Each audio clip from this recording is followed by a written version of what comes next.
Om Agyanantimirandasya Gyananjana Shalakaya Chakshunumilitamina Tasmai Shri Guruve Namaha.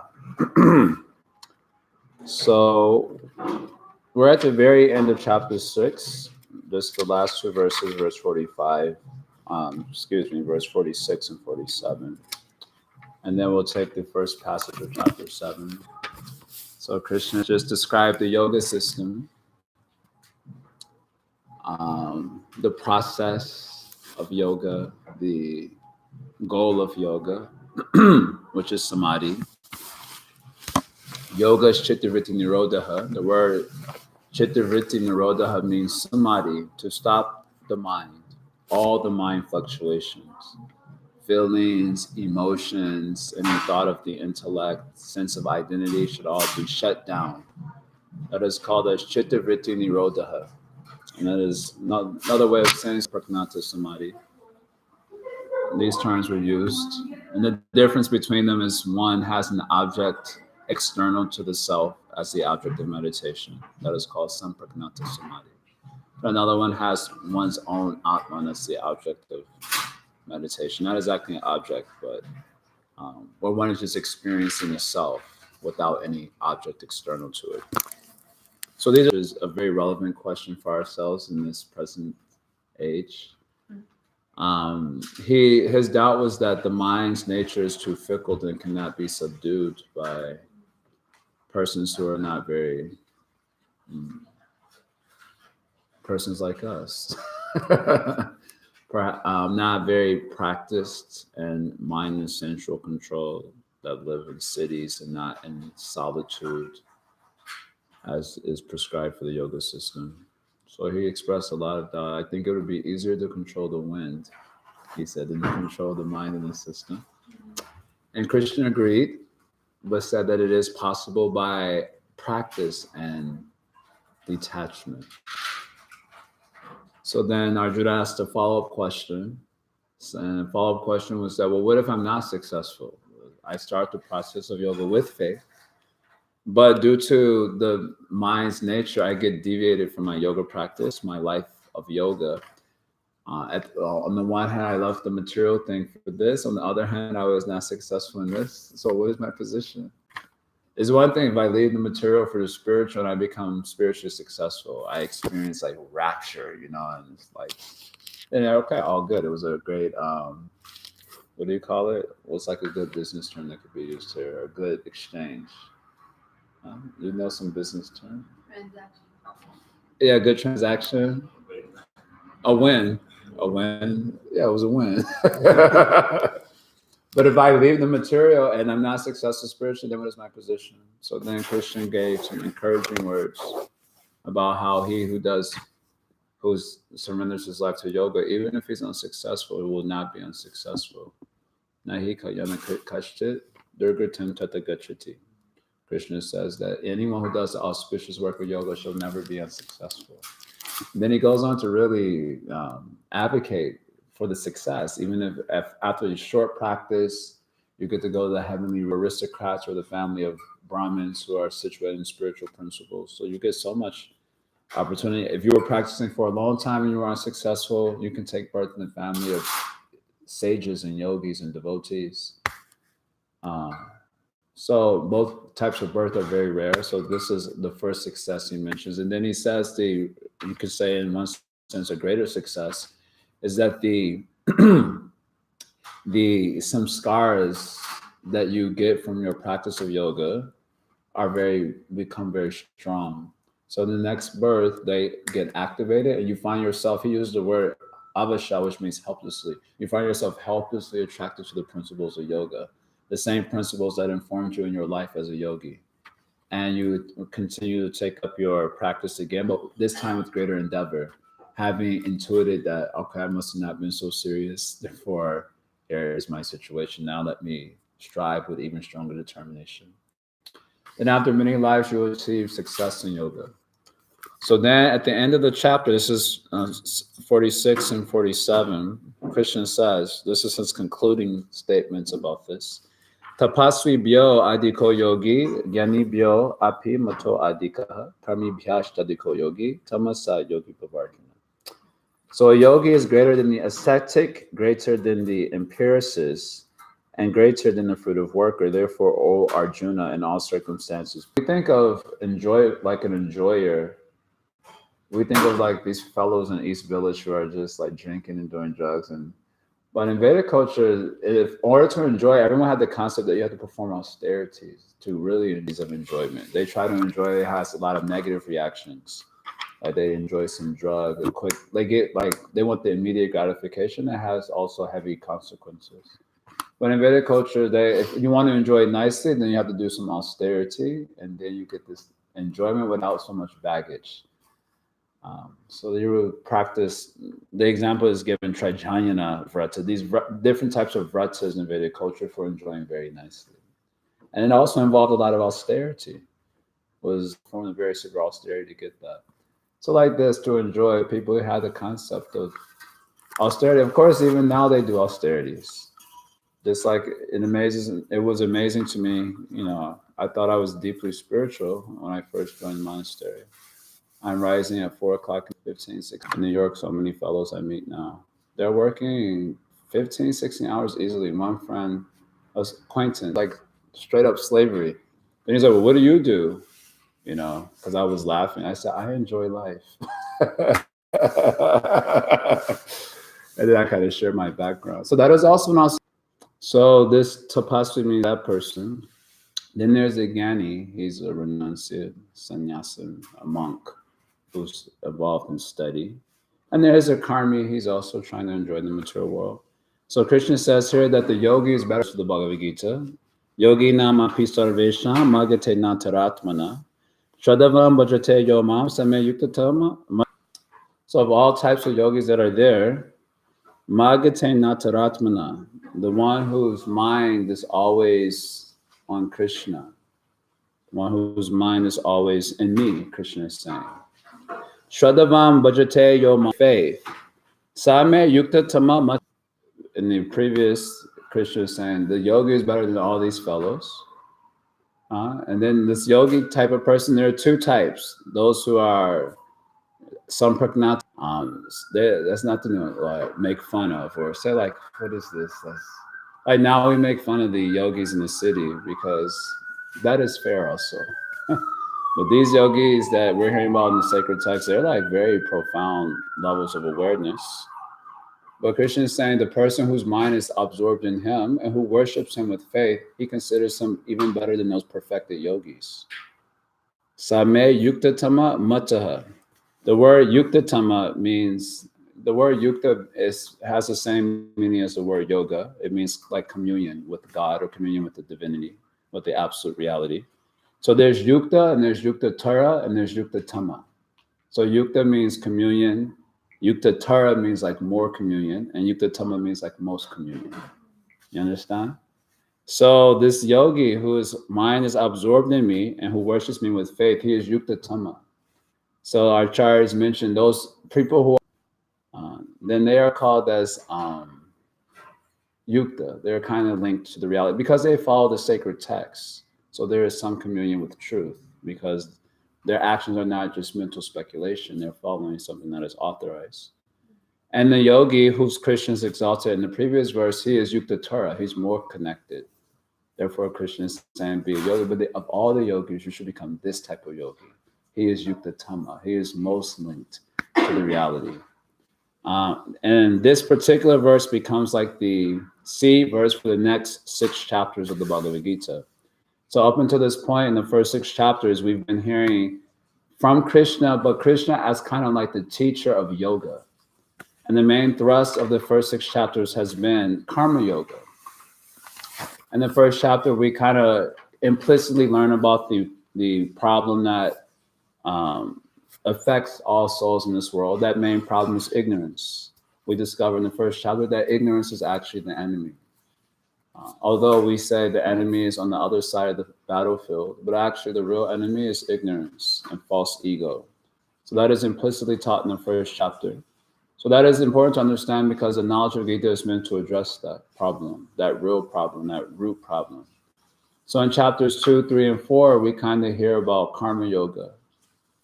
In chapter 5, we kind of hear about Gyan. In chapter 6, we hear about called Dhyana Yoga. So here in all these first 6 chapters, we're hearing from Krishna as a teacher of yoga. But now in the middle 6 chapter, Krishna is going to shift gears as the deity of the Gita. This is why the first 6 chapters are usually more appreciated by people. Or you'll find devotees also, we feel more comfortable in the secular world speaking from the first 6 chapters. Because Krishna is more the teacher of yoga than he is God. There's a little bit, Krishna does slip himself in there a few places. In chapter 2, verse 61, he slips himself in there real quick. Yeah, unless you worship me, you ain't gonna be able to be successful. But it's kind of like very subtle how he does it, so you can easily miss it. And in fact, if you don't read the commentaries, you'll probably miss that point. Just go over your head. Then again, he mentions himself in chapter 3, but he mentions himself. He speaks about his ontological position as God, but in the context of giving himself as an example of a karma yogi.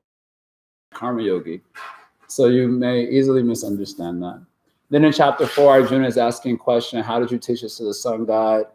You're just like 125 years old. Sun god is like 20 million years old. So how did you teach that? So then Krishna really kind of goes out. I'm God. It's like a little, I always say like a peekaboo into the teachings of karma yoga. So someone may miss his position as absolute truth, reality, and so on. And this is why the first 6 chapters of the Gita are most appreciated in this yoga world. If you hear people speak from Gita, they like to speak from these first 6 chapters primarily, because there you do not encounter Krishna as the deity of Gita. You encounter Krishna as the teacher of yoga. But in the middle 6 chapters, you encounter Krishna as the deity of the book. He is the absolute truth from whom everything is coming, into whom everything is resting, and into whom everything will be destroyed, and all these sorts of concepts, and to whom you have to surrender. So that is not usually so palatable for people, especially in the modern days where the glories of the individual and individual prowess is underscored. Because it's about yoga system, something you can apply, you can change yourself. It's very much about self-transformation, how to control your mind, how you can control your mind, how you can control your senses, how you can transform yourself. There's a little bit of Krishna in there, but mostly the focus is on your own self-transformation. You have the power to do that. It's very appealing. But in the middle 6 chapters, we're going to really hear Krishna say, yeah, like all that is not really possible unless you worship me. And many statements he will say like this. So this verse 47 of chapter 6 becomes like the seed or the diving board from which we're going to get into theistic part of Gita now. The part that is not so comfortable for most in the modern secular world. You understand? So of all the yogis, this yogi is the best one. Who is that yogi?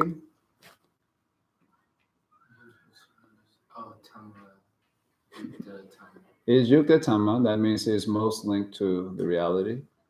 And who is he? One whose mind is always absorbed in me, God. Magate Nataratmana. He worships me with great faith. There's a nice verse in the Bhagavatam. Tulayama Lavenapi Naswargana Punarbhavam. Bhagavad Sangi Sangasya Martyanam Kemutashisha. The glorifying devotee, the same type of person we're hearing about here is being glorified in the Bhagavad Purana. They said even a moment's association with such a person cannot be compared to the attainment of Swarga, which means heaven, or the attainment of liberation beyond this world. So this is the attainment of Swarga is the goal of those on the path of karma. And the attainment of liberation is the goal for those on the path of Jnana. So this verse about time is saying that Bhagavad Sangi Sangasa Tulayama, if you have a moment's association with a Bhagavad Sangi means one who has Bhagavan. If you have a moment's association, that is greater than the goal of karma and the goal of Jnana. That is, sometimes people will say, sounds kind of arrogant. Just a moment's association. What to speak of many moments, just one moment is superior to the goals of these other processes. That is the glory of the association of such a saintly person. And it would be criminal, actually, to compare the two. Thus, the commentaries say like this. If you say, yes, there's devotee association, and there's also karma yoga, then devotees will protest. This is criminal activity. Why you're not being chastised? So, such is the glory of this particular person. So they are further described in the first verse of chapter 7. In the first 3 verses of chapter 7, Krishna introduces the topic now, the main thrust of the topic that we'll encounter in the next 6 chapters of Gita. So he speaks about the person who is glorified in verse 47 also. Maya sakta mana parta, yoga's mind is attached to me. Just like your mind is attached to so many things. Sense gratification, money. Where's your mind attached to? Money. Money. What about you? Also money. Money is a popular one. That's the one we can say out loud. And there are other things that we cannot say out loud in the temple room that we are also attached to. That is also a problem. So just as you are attached to the object of senses, their minds are attached to Krishna. Maya sakta manaparta. So you can understand how powerful this. Yeah, it's kind of hard to imagine. We try to direct our intention towards Krishna, but very difficult because the sense objects are always lurking, especially our phones. We always keep near and dear to us, near and dear nowadays. And you cannot think of Krishna so much because of that. We have a very hard time thinking of Krishna. We have to really strive. But the person whose mind is attached to Krishna, they have a hard time thinking about matter. Therefore, you're going to tell them some like material problem, then they're just like looking like very frustrating, actually.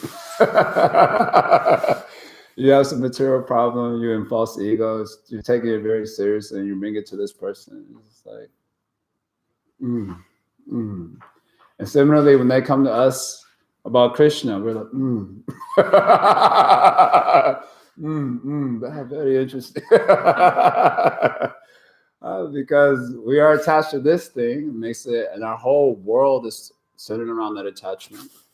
And they're attached to this object, Krishna, our whole world is centered around that. So it's called Maya Sakta Manaparta, Yogam Yujan, and they have a relationship with Krishna. Yogam Yujan, they are, here is translated as practicing yoga. Or some Yogam Yujan. That means they're aspiring for a relationship with Krishna, or they have a relationship with Krishna. There are different types of relationships you can have with Krishna. And so one is either aspiring for that or they have that. Madashraya, and they take shelter of Krishna only. They don't take shelter of other things. Path of karma, path of gyan, path of yoga, path of complaining, path of weeping all the time, path of victimhood. They don't take all these paths, path of sense gratification. They take the path of Krishna only, Madashraya. Asankshaya samagramam, you will know me in full, free from doubt. So the absolute reality is said to be threefold. Brahmeti, Paramatmeti, Bhagavaniti, Shapute. So the word Brahman means to understand the reality, kind of as consciousness, but it's kind of inscrutable. It cannot be it's literally ineffable because you can't describe something that doesn't have qualities. But it exists beyond this world, this consciousness. But a more complete realization is understanding the Lord who is immanent inside the world. And then even more high is understanding the Lord as transcendent to the world, understanding God in relationship to his own reality. So he says, you understand me in full means to understand all the features of the absolute reality, Brahman, Paramatma, and Bhagavan. How do you get all this power of understanding, this attachment, this relationship, this shelter? Yata Gashasi Tatsrinu. Simply by hearing, this has come about. So these other yoga systems require a lot of trouble to be successful. But in Bhakti Yoga system, only one thing requires hearing. Of course, nowadays that has also become problematic. There are big troubles there. As soon as the class begins, everyone starts, the first the eyes start rolling in opposite directions before finally the head drops. And then it's very difficult, isn't it? Especially if you've been working all day. So hats off to all of you. So come here and try to focus. Otherwise, very hard. Even devotees. We always used to say this. I still say this. If you are a sincere devotee, you fall asleep in the class. Yes, believe it or not. We would see those who are not. I've observed this over 16 years. People who would come to Bhagavatam class, that happens sometimes. They come to our Thursday night kirtan. They feel very inspired. Oh, we'll go to the morning program. So they come to the morning program and they sit in like full lotus, and they kind of sit like this. And they're like very attentive the whole class. I'm like, he's not a devotee. He's not going to make it. And then you look over to the other side of the room. This guy is like, that's the devotee. That one is the devotee over there. Even both guys are new. They're both coming new, same time. But you can tell this one's going to become a devotee. Why? Because he's sleeping in the class. He feels at home with the other devotees. I personally observed this actually over 16 years, this phenomenon. Of course, it's not an absolute truth or anything, but it's just a personal observation. Yatagashasi Tashrinu, they get this understanding simply by hearing. The understanding and experience of this reality simply by hearing. And Srila Prabhupada's purport, he quotes a whole set of verses that describes what Shravanam, the Shravanam means to hear, what the powers of what Shravanam does, how it leads one to the world of faith and the absolute truth. And from there, from that world of faith, you're inspired to associate more with that vibration. So you associate more with sadhus. And then you're inspired to take up the process, which is more the same thing, just hearing and chanting, but specifically hearing. And then from that hearing, all sorts of contamination gets removed from the heart. And what is a contamination? The material conception of life is a contamination. Just like sometimes we see many yogis or people who come here, they chant Hare Krishna, but they have material concept of life. So that means that is the main contamination, that material conception. Just like if you think Bhakti Center is in the West Village, but it is here in the East Village. By that one misconception, you start looking all the way over there on the other side. Where's Bhakti Center? Where's Bhakti Center? That one misconception keeps all your energy misdirected, isn't it? So if someone else would tell you, no, Bhakti Center is not in West Village, it is in East Village. Oh, I'm looking around space. That's very interesting. Just one misconception, all your energy can be misdirected by that. Right? Sometimes you're driving to some location, and if you're like me, you drive at 80, 90 miles per hour, and you're in the wrong direction. And then you discover, why are we not getting to the place? And then you discover, I was supposed to take this turn, not that turn, now we're 1 hour off. But when you were moving with full confidence in the wrong direction. That is the power of one misconception. Now, how many misconceptions do you think you have?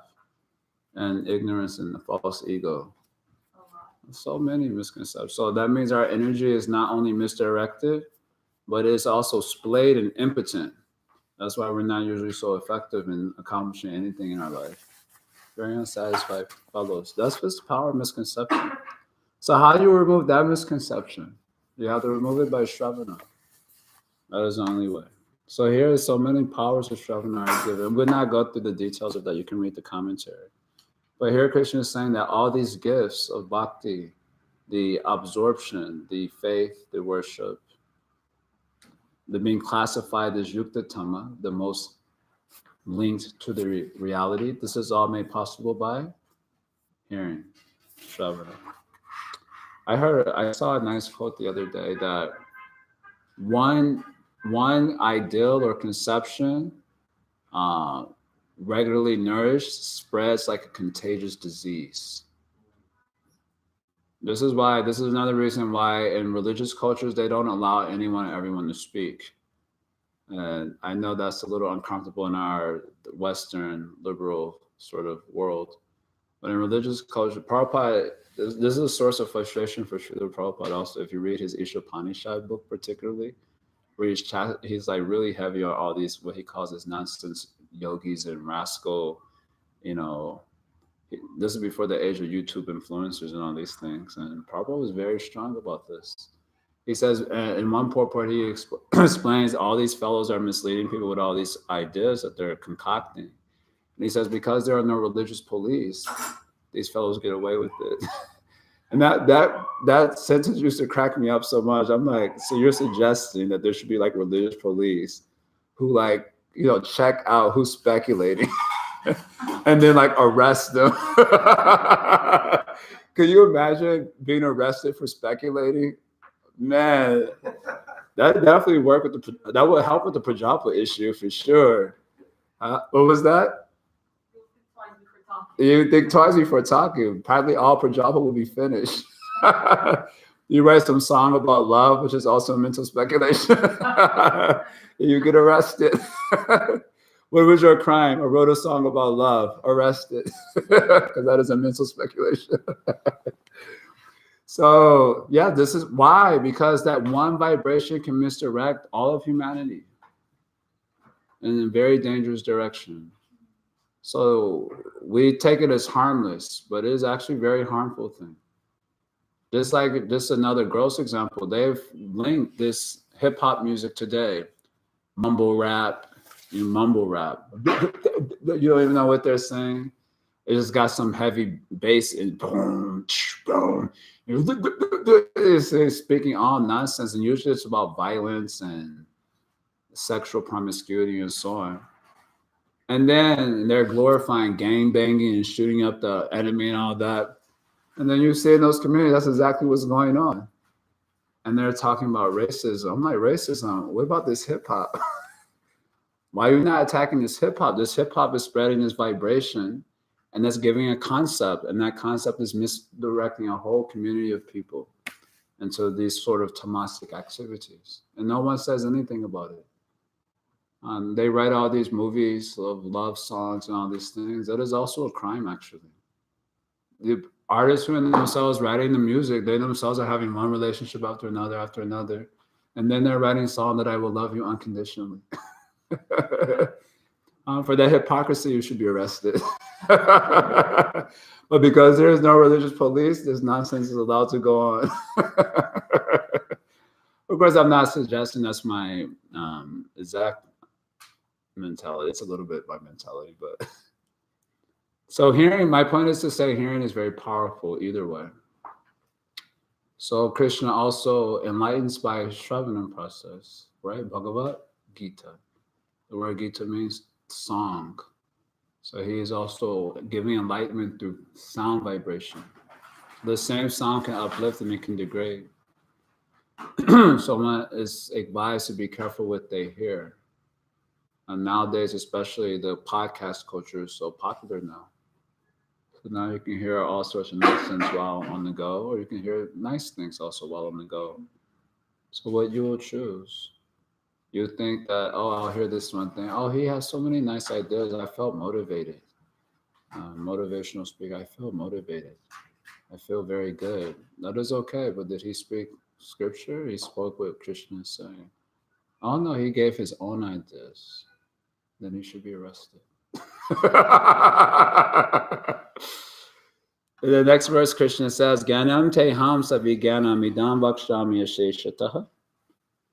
Yajganta neha bhuyo anyajgantavyam avashishyate. So he refers to this knowledge he's about to speak as Jnana and Vijnana. So this knowledge of bhakti is knowledge. It is Gyan. And it is also Vijnan. Vijnan means like special knowledge, sometimes translated as realization.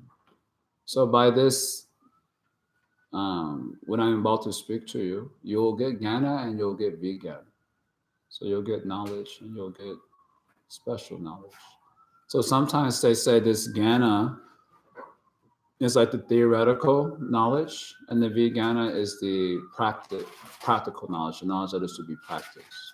Before you practice anything, you have to have the right conceptual orientation. That is called a Sambandha Jnana.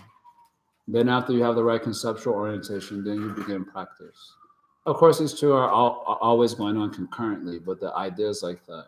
Your practice has to be informed by your conceptual orientation. That's why some people come for kirtan in the evening. They have different conceptual orientation. So they think kirtan is only for enjoying.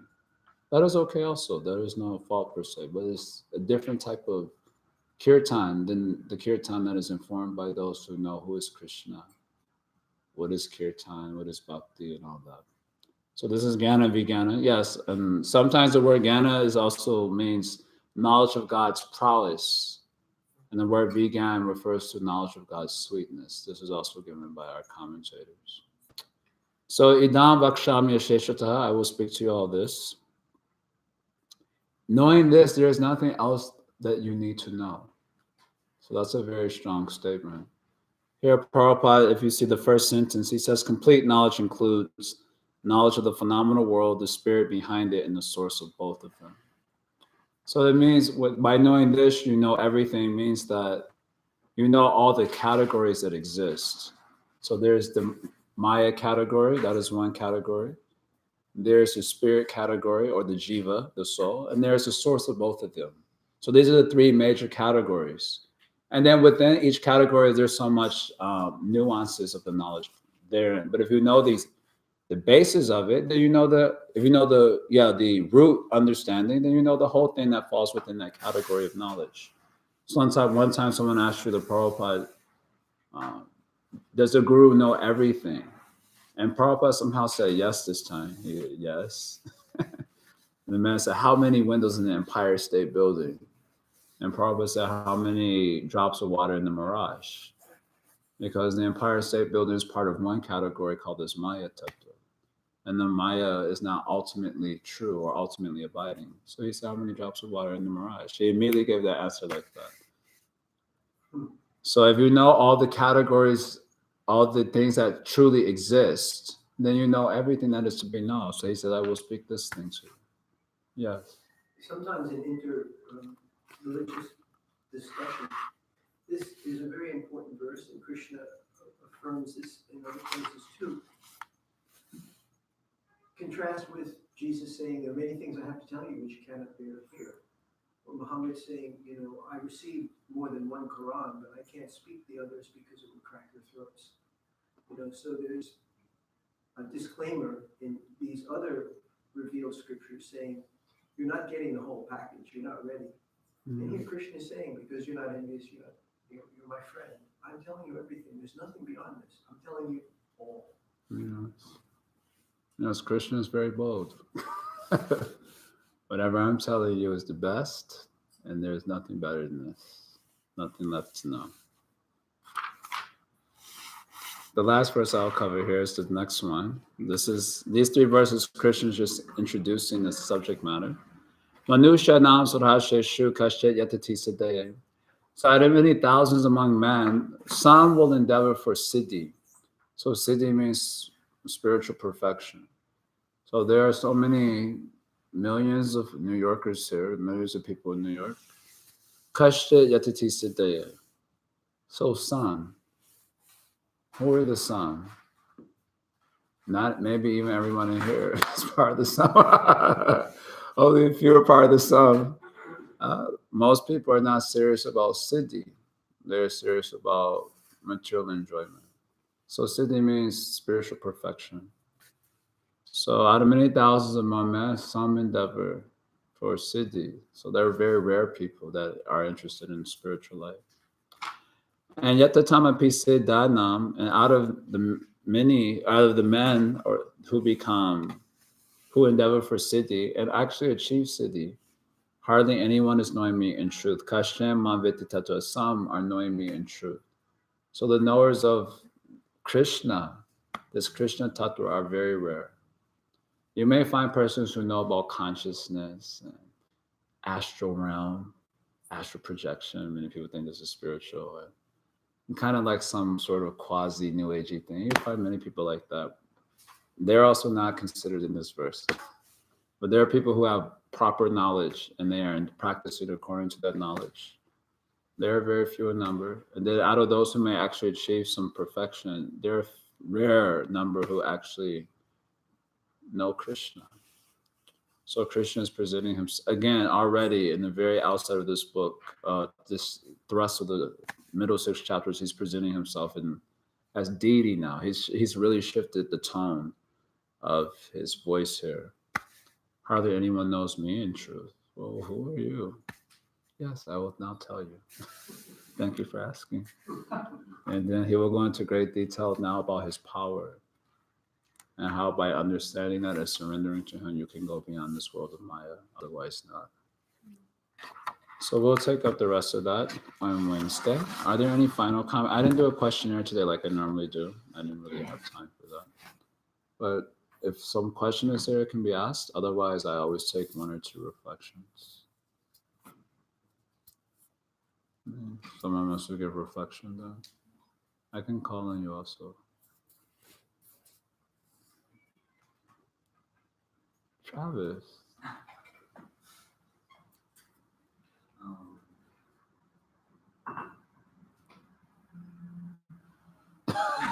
I mean, I don't have a reflection. I can say something I learned. Yes, that is a reflection. In order to deliver yourself from misconceptions, one should hear. Very nice.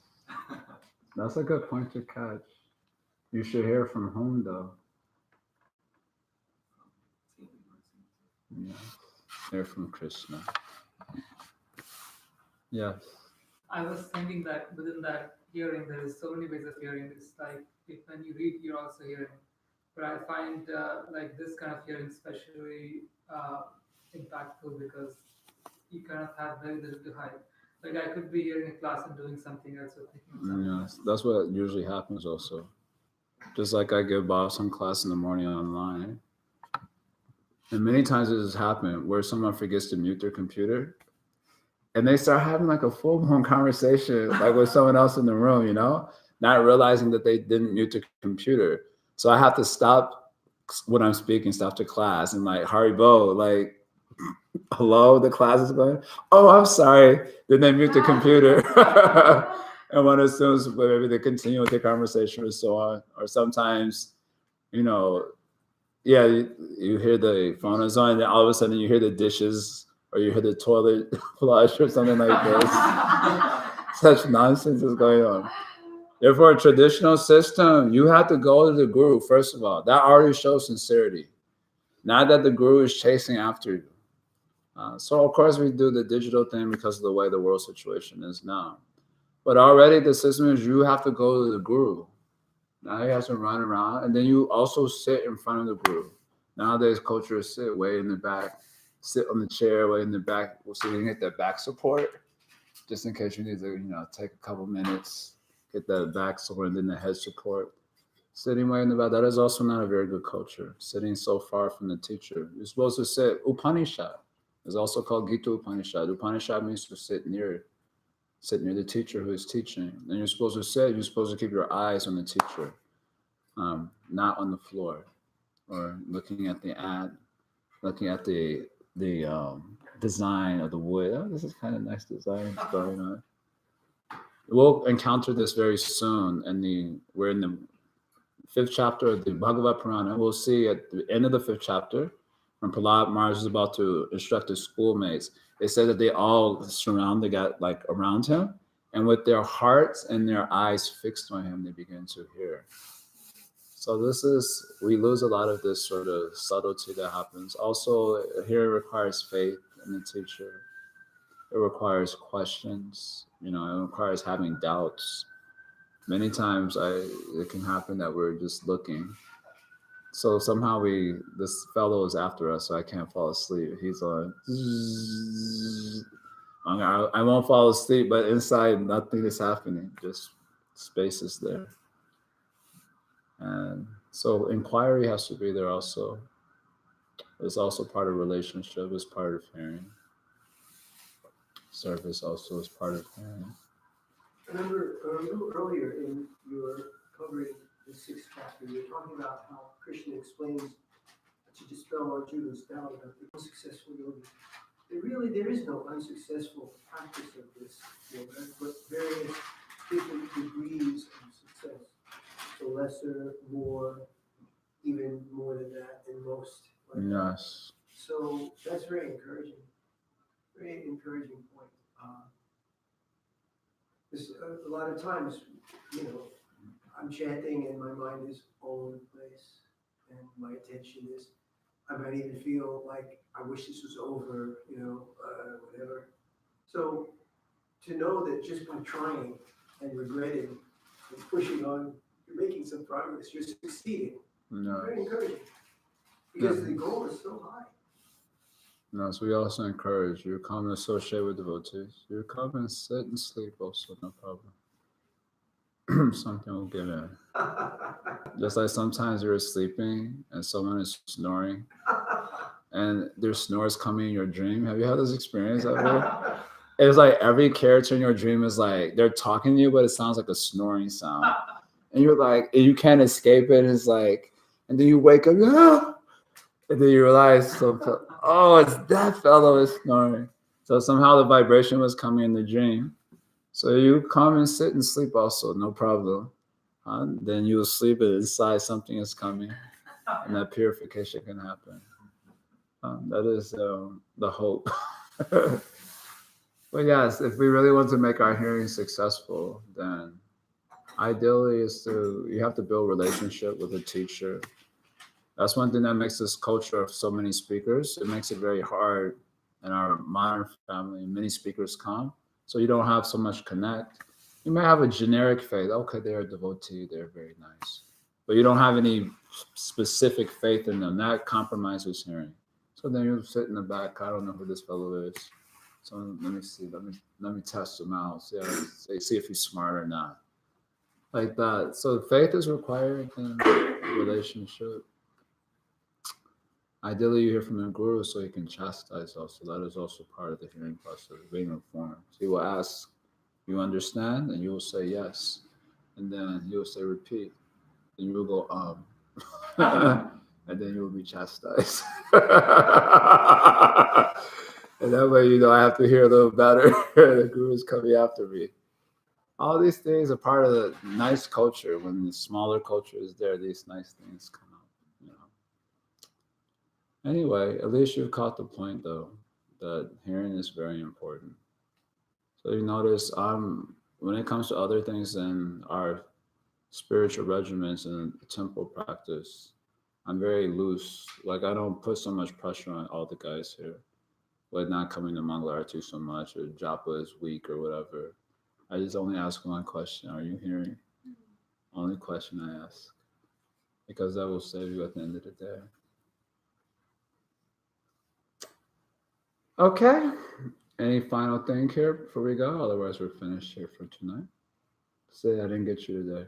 You have a reflection? I do. Okay. So I've got 3 things written down. Oh, wow. First thing is that the best yogi is one who is absorbed in Krishna. Good point to remember.